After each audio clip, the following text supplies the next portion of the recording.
G'day legends, I hope that you are having a fantastic week. Now yesterday's video was up early and I think this one will be up a little bit early as well, as yesterday I did host a Bucks night, or a stag night people will call it, for the wedding that I am the best man at in about a month. So if you're looking for a host of a Bucks or stag night, I'm now taking bookings. This may be a career shift for me, but I hope you're having a great weekend.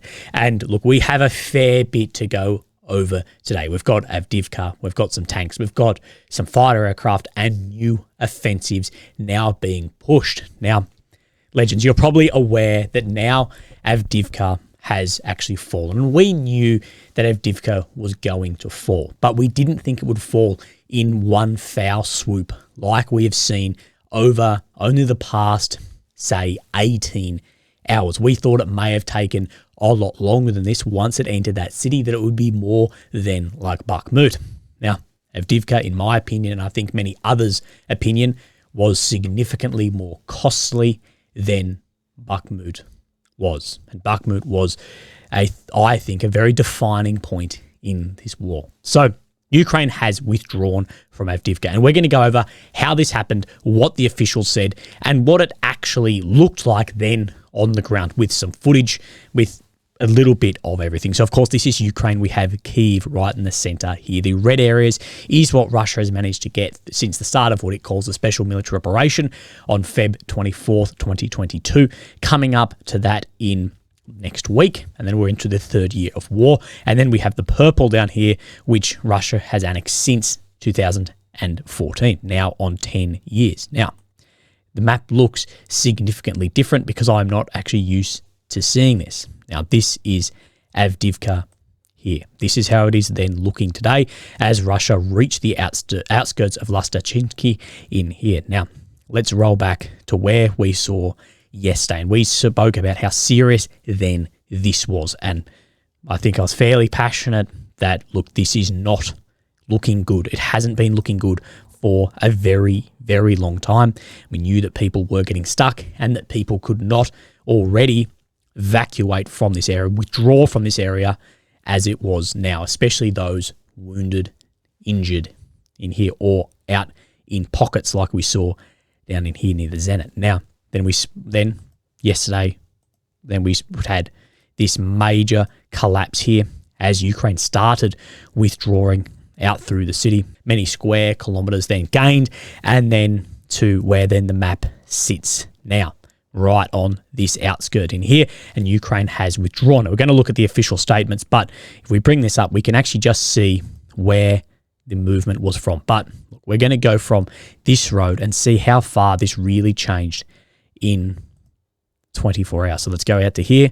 We're talking 7, maybe 6 kilometers, a hell of a change on the map. Now, yes, that's aided by a Ukrainian withdrawal, Russian push forward. That doesn't change on the ground that this is still major moves changing, especially as we're seeing Russia making moves over the past week out near Permayatsky here, that of course is on the flank of where Ukraine now is. And we have seen over the past maybe month, we've also seen Russia trying to then push down this train line as well, all on the flanks in these areas. In these areas, we have no idea what defensive works and what state those are actually in that Ukraine has moved back to. Now, a folder here of specifically Avdiivka, we'll go over the footage here, but the withdrawal, it may be painted as smooth, but it wasn't. It was a shit fight. It can't not be, to move the amount of people out of this area in one swoop while you're getting chased by an enemy. It was not smooth. It was a shit fight. And we know it was even days before then the official announcements. And there was first-hand accounts of wounded being left behind, units completely cut off, and men having to navigate under fire over miles of open ground. And today we are seeing images of roads littered with Ukrainian bodies and many videos of captured Ukrainian prisoners of war, as well as troops being ambushed while withdrawing. And we have no idea how many Ukrainian troops have been killed, left, and captured in Avdiivka. But there are claims in the hundreds into the thousands.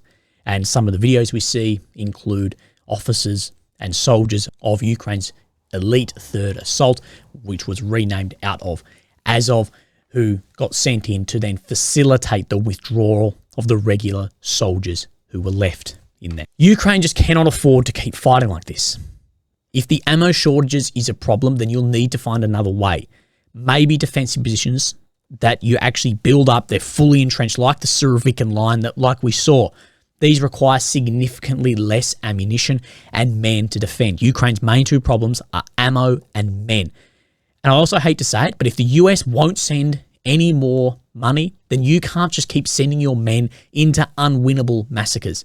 Leaders have the responsibility to their people first, not their own pride or the wishes of other leaders around the world. So let's have a look maybe at the Syriac maps just to hit off the bat and see where then they are saying it has then moved. Now, let's bring this one up just to compare. Now, this is showing then the withdrawal. And I think realistically, this map is showing incredibly similar of where this has actually ended. Of course, the coke plant has been gained as well. Now, we're going to go over that all in a second with another map. Now, we have a lot of geolocated footage then on this map here. And we're going to show you then this footage as we do see that Russia is pushing out to gain in these positions as well. Now, let's have a look over some of this footage. So then we have this administration building here. And I think this will be one of the bits of footage that really set this bloody offensive apart. So we see then the administration building with the Ukrainian flag here. These are Russian soldiers captured from this drone. The Ukrainian flag is thrown to the ground. And then it is replaced with 2 Russian flags at the center administration building in Avdiivka. This is translated here. Soldiers from the 24th Separate Special Forces Brigade and the 239th Tank Regiment of the Russian Armed Forces raised Russian flag over the Avdiivka administration building. Now, let me go delete them so I don't get too confused. Now, we have up here, we hear a lot then about the coke plant. Now, we have on the outskirts here, this is something I want to make, this is, right on the outskirt here too.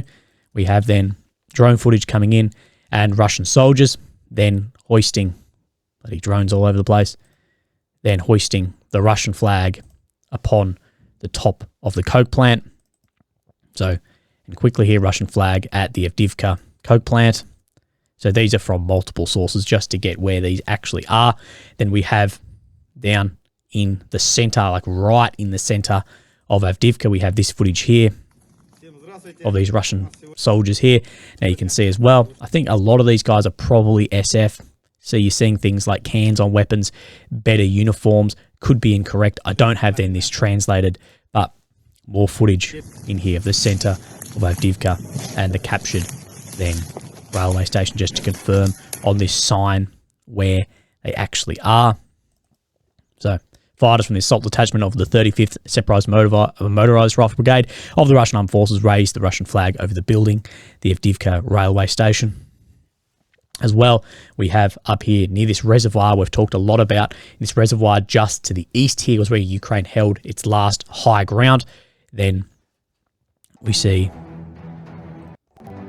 a unit's flag raised there as well. This is what we saw unfold yesterday as Russia gained more and more territory, ending in holding this in completion.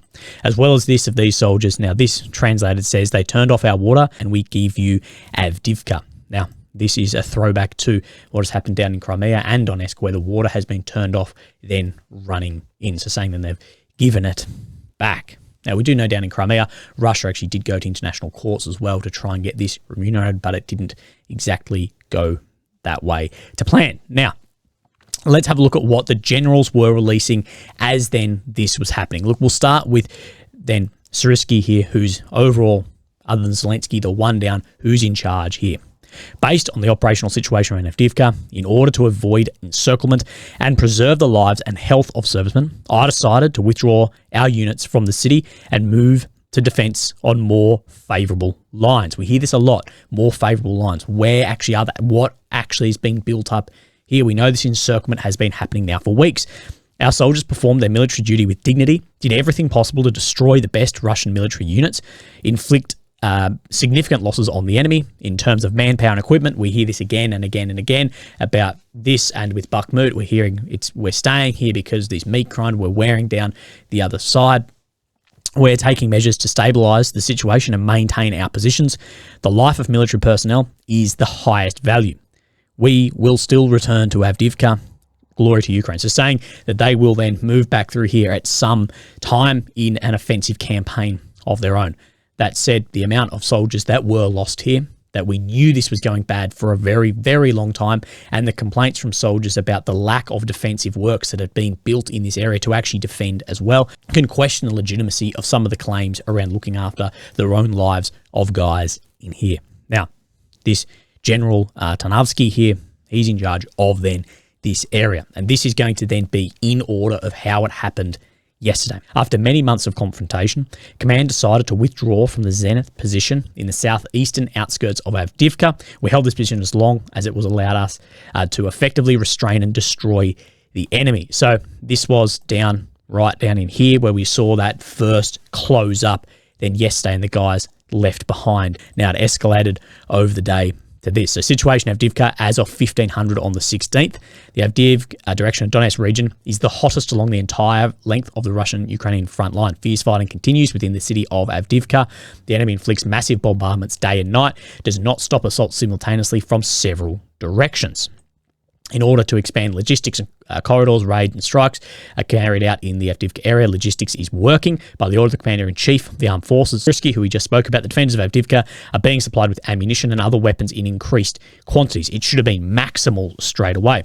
As of 1 p.m, there are no blocked Ukrainian units in Avdiivka, in a difficult situation on the battlefield when only ruins and a pile of broken bricks remain from the fortification. The priority for us is to save the lives of soldiers. Thus, Ukrainian units with minor losses left their position on the southern outskirts of Avdiivka in other threatening directions. If necessary, the troops are also maneuvering with the transition to new prepared positions in order to continue to destroy the Russian invaders and to hold the city. Therefore, the enemy suffers huge losses in manpower. So speaking about, he says, over 700. And later on that day, that heavy fighting continues within the city of Avdiivka. The enemy continues to inflict artillery fire and massive bombardments. The enemy is throwing all reserves at this. The defense forces of Ukraine continue to hold back the Russian invaders. Ukrainian soldiers are maneuvering out of destroyed positions and entrenching themselves in new lines of defense. I emphasize that the priority is to save lives of our soldiers. Therefore, if necessary, they move to new positions. Unfortunately, during one of these sorties, several of our soldiers were captured. We will fight for the release of each brother. Evacuation of the wounded is complicated by continuous shelling, but is being carried out. At this moment, our defenders are given the necessary reserves. The supply of ammunition also remains effective. Units maintain defined defence lines in accordance with operational situation. So we heard from days ago that already getting wounded out in areas was then impossible, that they were then being left, and that there was no ammo at a lot of these areas. Now, continuing through the day, this is the first time we actually got an update of what I think was actually happening. In accordance with the order received, they left Avdiivka for pre-prepared positions, so back in the west. In a situation where the enemy is attacking the corpses of their own soldiers with 10-to-1 shell advantage under constant bombardment, this is the only correct solution. The entourage is not allowed. The personnel has been withdrawn. Our soldiers have taken up defence at the designated borders, saying they won't move any further than X location or where they moved. Over the past day in the Avdiivka direction, Ukrainian defenders repelled 38 attacks in the area of Avdiivka as well as the areas they've moved to. Covering the organised exit of our units from Avdiivka, the artillery carried out 400 fire missions, so trying to move them back under artillery fire. The total losses of the Russians in manpower in the entire operational zone here was over 600. I don't like numbers. Our soldiers are taking positions on the second line of defence. The exit of the personnel from Avdiivka took place in accordance with the plan developed, taking into account various scenarios and a possible change in the operational situation. Nevertheless, at the final stage of the operation, under the pressure of the prevailing enemy force, a number of Ukrainian servicemen were captured. Meaning, look, everything was going to shit and we pulled out as the very last minute that we could even hope to. The relevant Ukrainian institutions will appeal to international humanitarian organisations and intermediary countries to ensure the enemy's humane treatment of prisoners of war in accordance with the norms of international humanitarian law. Glory to Ukraine. So now trying to get those captured soldiers back through then the diplomatic means. But he does say in that a number of soldiers got left behind. We don't know how many were killed in the withdrawal. We've seen ambushes on this. We've seen shelling. And, of course, we've seen a number of POWs. Now, talking about those casualty figures, you'll see pro-Ukrainian accounts and pro-Russian accounts literally pulling figures out of their arse about the casualty figures for the other side. It's just to their own echo chamber for confirmation bias, when realistically, none of us actually have an idea. It'd be impossible to even get a count on your own guys currently. That said, this Ukrainian report here that says 1,050 Russian soldiers died, I don't really believe this for a second, because Ukraine was in full withdrawal mode while under a massive ammo shortage, and you're saying that well over 1,000 had died in that period. I don't know. I question everything, and I think a lot of people in this war that is an informational war, you really should. Now, we're going to talk about what Syriac has said. I know this video is probably going to be long, but situation on Avdiivka front. Following the official announcement of Ukrainian withdrawal from Avdiivka, Russian army entered in the remaining areas relatively easily and raised a flag in several strategic areas such as Avdiivka Court, Sand Quarry. We know those areas. Combing operations will last several days, but it can be said that the battle for the urban area of Avdiivka is over. Meanwhile, Russian troops seem to have focused on the locality of Lysychansk, which we've talked about, in order to start increasing the Avdiivka buffer zone. So they want to push out from Avdiivka, similar to what we've seen if we just move to the north into Bakhmut. They want to create this buffer out in here. So move back down. Now, Syriac as well. After the withdrawal of the Ukraine army from the coke plant, the Russian army established full control over the city. The battle has been deadly for both sides, despite the relative speed with which it has unfolded.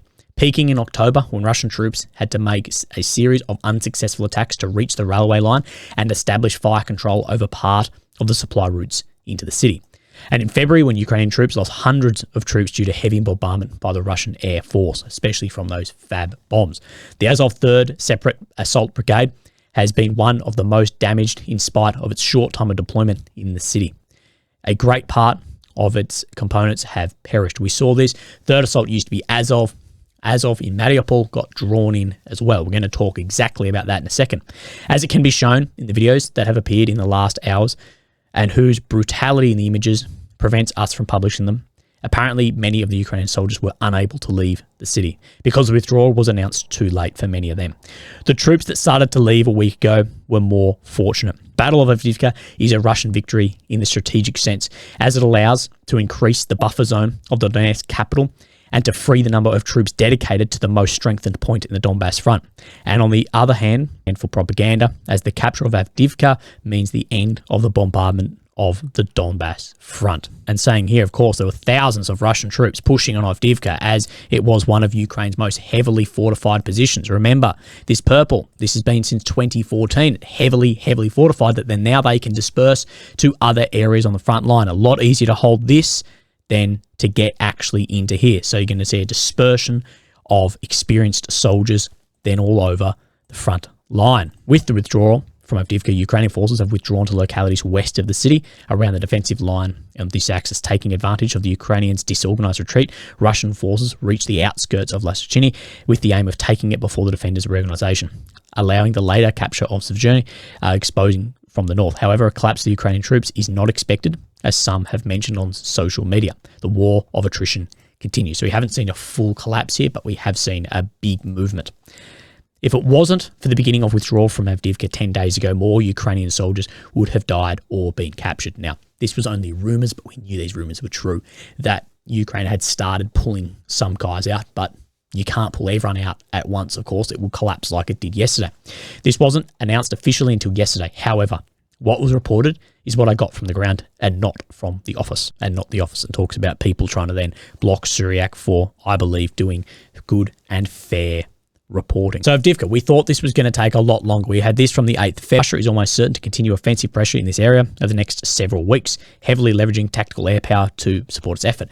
This is one of the first successes we've actually really seen from the Russian Air Force here too, managing with those FABs in those areas. So we thought it was going to take a hell of a lot longer than it actually did then to fall. I want to ask too, where are these Abrams? Where are the Challengers? These so-called game-changing weapons that were meant to come in.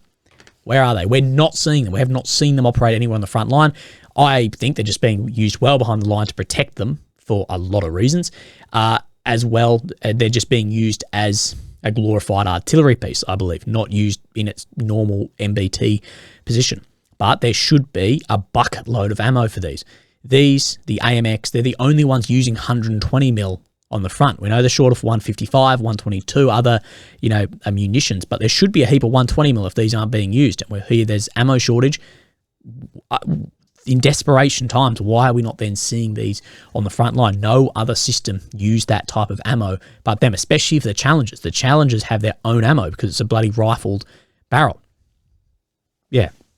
But in this, I was glad to see some footage of soldiers giving medical treatment to wounded adversaries on the battlefield. As we know, there was many Ukrainian soldiers left in makeshift hospitals who have been wounded in Avdiivka and in basements. And I was glad to see some footage of then those guys getting medical care. That's how the laws of war say that you have to still give medical care to your adversaries as long as they're not a threat. And too often in this war, we see execution of soldiers via drone, via gun, via any other means.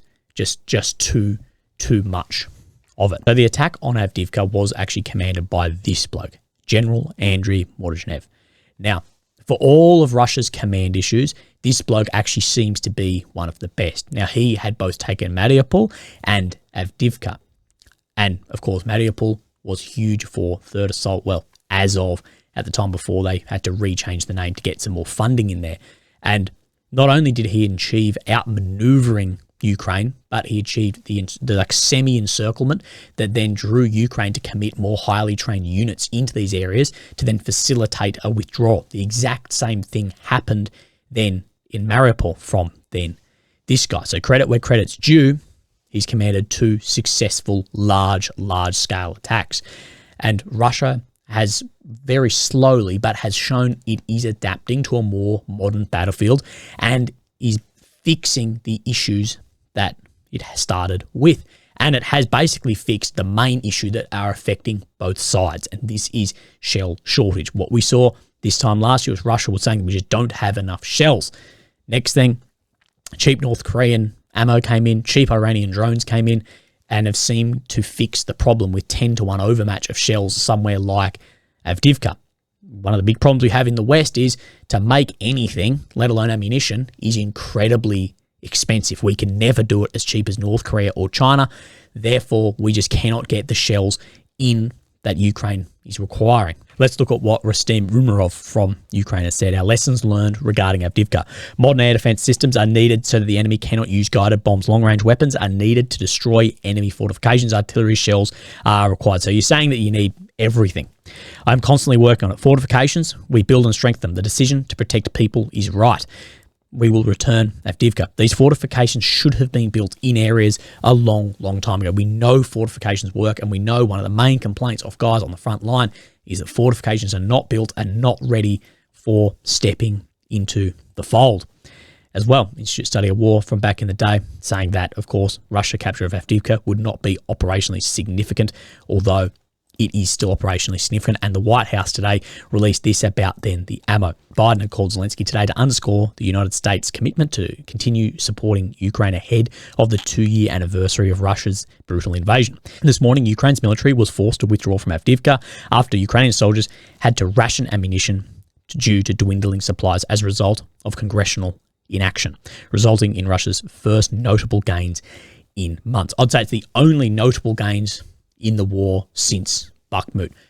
I know that's a big claim, but realistically, as far as in a week period, it's the biggest notable gain since there. And they're having a stab at the Republicans, the House of Representatives, where then the money is stuck to go into Ukraine. And we're not sure what is actually going to happen further with that. Now, some interesting things I think I've seen too. This footage here, and this is said to be Ukrainian Special Forces in Avdiivka. This is well before the fall at least. We see this thing right here, and I noticed that as soon as I saw it, that is a Black Hornet drone. We used these when I was in the military. Black Hornet, these are unbelievably expensive at $200,000 per unit. So I think there needs to be a little bit of looks at like what if there's X amount of money, there's a finite amount of money. Do we have a $200,000 drone that can do maybe 5% more than your cheap FPVs? Or are we going to supply for that amount of money 20 more shells. I don't know, but that is a very, very Gucci bit of kit on the front line. Now, let's have a look up and down the maps. We have a little bit to look at. Now, the deep state doesn't show anything different, but there are a lot of rumors coming from both Ukrainian and Russian accounts that Russia has launched new offensives in the Zap Oblast, specifically at Robotny. Now, I spoke a fortnight ago saying that while Ukraine has these issues of manpower, of weapons, that it then needs to capitalize on this time that they've got, especially while Ukraine has then the command issues and the decrease in morale from somewhere like Avdiivka. They need to capitalize this and make the ground that they can in case, that 60 billion comes through and Ukraine can then solve its man issues. So this is where we're talking about. Now, I'm sure more and more will come of this in the next day. I'm sure tomorrow I'll be talking then about this. But situation on that front, predictably, after days of build-up on the southern front, the Russian army launched new offensive operations in Zaporizhzhia on the same day that Avdiivka was captured. The objective is simple and follows the dynamics of the war of attrition that Russians wanted to maintain. Force the diversion of Ukrainian reinforcements to the south while offensive operations continue to advance, of course, up in the east, moving west from various axes in the Donbass. The objectives of this offensive are limited, possibly limited to recapturing positions lost last summer and improving positions for a future operation to capture Orikhiv. For the moment, the first attacks have succeeded in capturing the trenches south of Robotny. The fighting continues there and to the northwest of the town. So then there is some footage of some Russian convoys getting hit in here as well. But wanting to recapture then the fortifications that Russia had for the Surovikin line in here. And if they can recapture that, then it sort of null and voids the counteroffensive from last year, and the ultimate goal being more control in and around Orikhiv, where Russia has moved very close to here previously.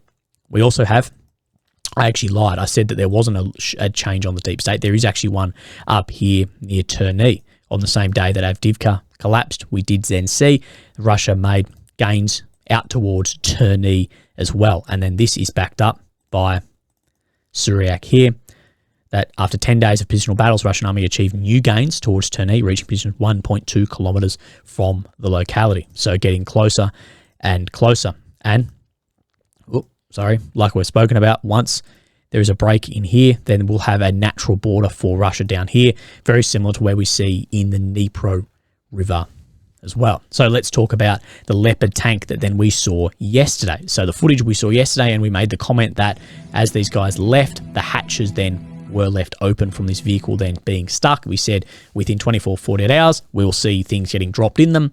Now we see then this drone here under thermals, Leopard 1A5, and we start seeing bits and pieces getting dropped on that tank. So I'm sure, I don't know if your mum has said we were born in a tent, but that tank now will be taken out as a hatch open. Basically means there's no armor. Anyway, now fighter aircraft. We had this video, although I can't confirm that this is new, but this video is said to be a Su-34 or 35 coming down over Lugansk Oblast here. Footage is shocking. There you go. Coming down there.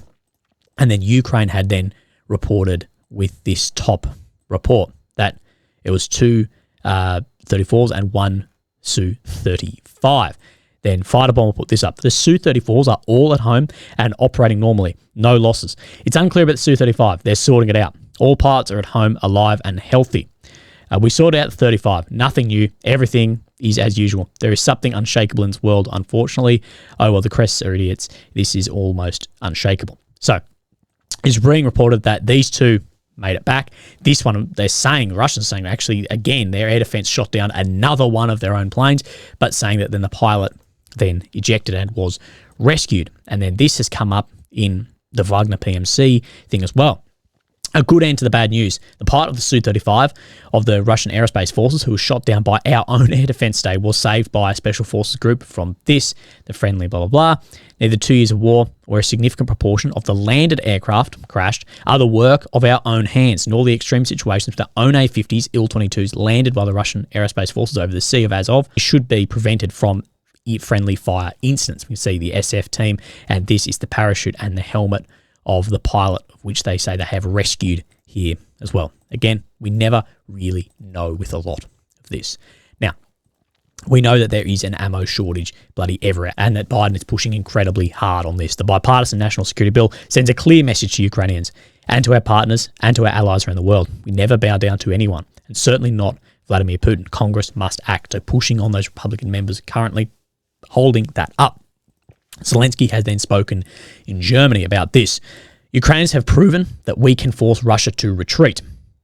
Our actions are limited only by the sufficiency and length of the range of our strength. The Avdiivka situation proves this, that they're limited by what you actually give Ukraine, the range, how much. Keeping Ukraine in artificial deficits of weapons, saying artificial that it doesn't have to exist, but you're making it exist, you're not giving enough. I disagree with that. I actually think the West, we can't make enough shit to keep our own stores, which we have to keep our own stores. I'm sorry, we can't just send everything. It makes sense if you're like Estonia, Lithuania, one of those countries, yeah, okay, NATO's going to be there. That's why a lot of these countries aren't reaching the 2% GDP. But if you're Australia, Germany, America, the UK, we can't just send everything. Because if Australia sends everything, US sends everything, there's going to be some Mandarin spoken in this country. But keeping Ukraine in artificial deficits of weapons, particularly in deficits of artillery and long-range capabilities, allows Putin to adapt to the current intensity of this war. So saying that they need more in there and that Putin can adapt and then have that overmatch and can adapt and then fight from there. Now also, the Czech Republic has said that they have found shells for Ukraine, up to 800,000, but hasn't said exactly where from. Saying we need to support Ukraine by supplying ammunition from all possible sources. We need to be as innovative and as flexible as Ukrainian soldiers and look for military equipment everywhere. Saying that they look for them all around the world and then look within their partners as well. Saying they've been searching for it, and so far we have found 500,000 155 shells, NATO standard ammunition, M777s, Caesars, things like this, and 300,000 122mm shells. There'll be a lot more of that around the world, which we can ship to Ukraine in a few weeks, provided we have the funding, which we will address from our partners in the US, Germany, Sweden for assistance. So if we get the funding, we can then send more in. But again, like I said, it's going to be difficult because the West just physically can't make as many as somewhere like North Korea, Russia, China for as cheap as then they can make it. And then we know there's new factories being built because we know we can't. We're lucky we found out this problem in a war that is limited to Ukraine. If this was a wider war, holy shit, maybe we should stop bloody publicising that we're low on shells to the rest of the world. And NATO chief Jens Stoltenberg has also said this. So what happens in Ukraine today can happen in Taiwan tomorrow. And therefore I strongly believe that it's a good deal for the United States to support Ukraine. It's not charity, it's investment in their own security. Because it makes it less likely that she uses forces, for instance, against Taiwan. So basically saying that if the US shows that it will supply and continue supplying to Ukraine to be against Russia, that it is less likely then that Xi from China will go on to Taiwan because he knows the US will keep its word and have that support there for Taiwan as well.